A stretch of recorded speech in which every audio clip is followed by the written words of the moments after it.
Reliance industries ने Meta platforms के साथ मिलकर आर्टिफिशियल इंटेलिजेंस के क्षेत्र में कदम बढ़ा दिया है। कंपनी ने अपनी नई subsidiary Reliance enterprise intelligence limited बनाई है, जिसमें 2 करोड़ रुपए का शुरुआती निवेश किया गया है। ये वेंचर भारत में एआई आधारित एंटरप्राइज सॉल्यूशंस तैयार करेगा, जो कंपनियों को अपने कामकाज में जेनरेटिव एआई का इस्तेमाल करने में मदद करेगा। इस साझेदारी के तहत मेटा के ओपन सोर्स लामा मॉडल्स का इस्तेमाल होगा, जिससे भारत के छोटे बड़े सभी बिजनेस को सस्ती और सुरक्षित एआई सेवाएं मिल सकेंगी। रिलायंस और मेटा का ये जॉइंट वेंचर करीब 855 करोड़ रुपए के निवेश से बनेगा, जिसमें रिलायंस इंटेलिजेंस का 70% और मेटा की सब्सिडरी फेसबुक ओवरसीज का 30% हिस्सा होगा। मुकेश अंबानी ने इसे भारत की इंडस्ट्री के लिए गेम चेंजर बताया है। क्रॉम्पटन ग्रीव्स कंज्यूमर इलेक्ट्रिकल्स को आंध्र प्रदेश की new and renewable energy development corporation से 445 करोड़ रुपए का सोलर रूफटॉप प्रोजेक्ट मिला है। ये अब तक कंपनी का सबसे बड़ा सोलर प्रोजेक्ट है और 38,699 उपभोक्ताओं के घरों को सोलर एनर्जी से जोड़ेगा। कंपनी इसे लगभग 6 महीनों में पूरा करने की योजना बना रही है। भारत में रिन्यूएबल एनर्जी तेजी से बढ़ रही है। 2025 में 34 गीगावाट नई बिजली क्षमता जोड़ी गई, जिसमें 29.5 गीगावाट रिन्यूएबल सोर्स से आई। देश की कुल रिन्यूएबल क्षमता अब 220 गीगावाट के करीब है और 2030 तक इसे 500 गीगावाट तक बढ़ाने का लक्ष्य है। ऊर्जा संग्रहण यानी बैटरी एनर्जी स्टोरेज सिस्टम्स की मांग भी बढ़ रही है। BESS सिस्टम बिजली को स्टोर करता है जब उत्पादन ज्यादा होता है और जरूरत पड़ने पर ग्रिड को सप्लाई करता है, जिससे ब्लैकआउट की संभावना कम होती है और रिन्यूएबल एनर्जी का अधिकतम इस्तेमाल संभव होता है। BESS सेक्टर में कई स्मॉल कैप कंपनियों पर नजर रखी जा रही है। एडवाइट इंफ्राटेक 1000 गीगावाट का बैटरी स्टोरेज प्रोजेक्ट विकसित कर रही है। बोंडाडा इंजीनियरिंग ने तेलंगाना में 240 करोड़ रुपए का BESS प्रोजेक्ट जीता है। जुपिटर वैगन्स में बैटरी स्टोरेज सिस्टम्स के लिए ऑर्डर हासिल किए हैं। क्वालिटी पावर इलेक्ट्रिकल इक्विपमेंट्स ने स्टैटकॉन एनर्जिया में हिस्सेदारी खरीदी है, जो BESS सिस्टम बनाती है। Himadri speciality chemicals lithium ion battery के लिए एनोड मटेरियल तैयार कर रही है। PCBL बैटरी केमिकल्स में अल्ट्रा कंडक्टिव प्रोडक्ट्स विकसित कर रही है। IEX स्टोरेज के जरिए बिजली की तरलता बढ़ाने में काम कर रही है। RBI अब डॉलर से ज्यादा भरोसा सोने पर करने लगा है।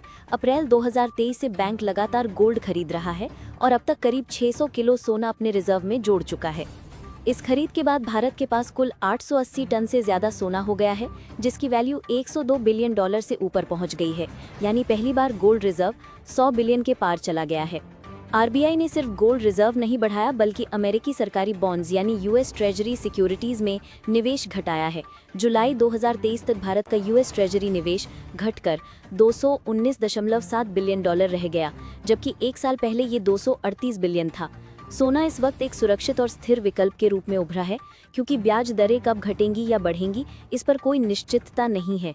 बैंक ऑफ बड़ौदा के चीफ इकोनॉमिस्ट मदन सबनवीस का कहना है कि सोने की बढ़ती कीमतें भी RBI के इस फैसले को मजबूत बना रही हैं। फिलहाल RBI के फॉरेन रिजर्व्स में गोल्ड की हिस्सेदारी बढ़कर 13.6% हो गई है, जबकि एक साल पहले ये सिर्फ 9.3% थी। भारत के कुल विदेशी मुद्रा भंडार की वैल्यू अब 698 बिलियन डॉलर के करीब है, जो दुनिया के सबसे बड़े रिजर्व्स में से एक है।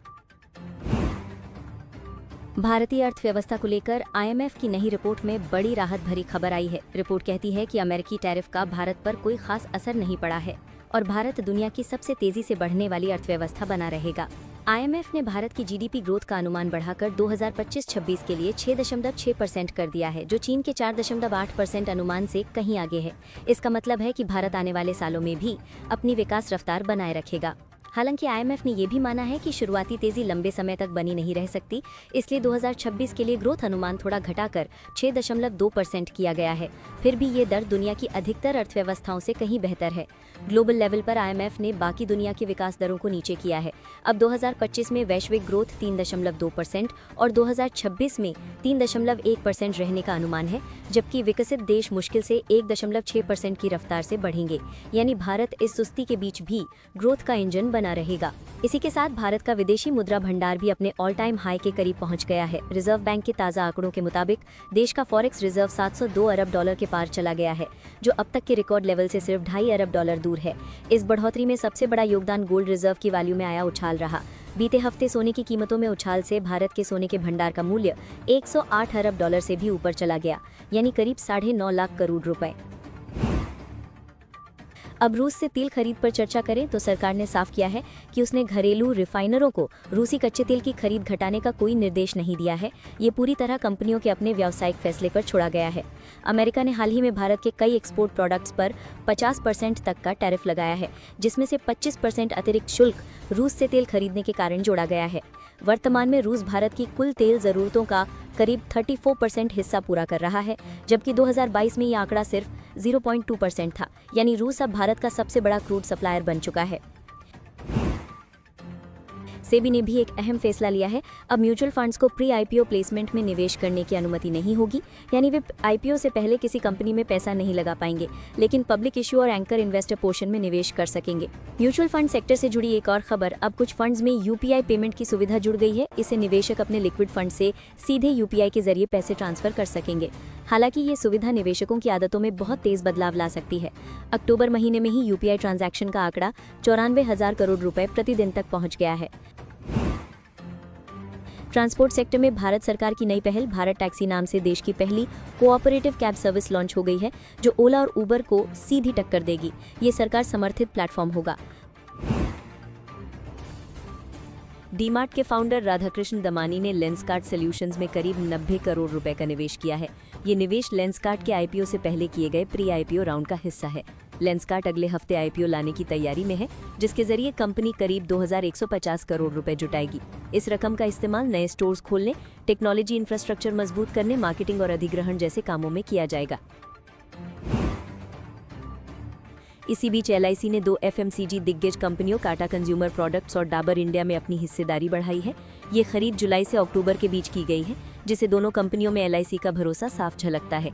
एलआईसी ने टाटा कंज्यूमर में अपनी हिस्सेदारी 6.63% से बढ़ाकर 8.64% तक कर ली है, जबकि डाबर में हिस्सेदारी 4.91% से बढ़कर 6.98% तक पहुंच गई है।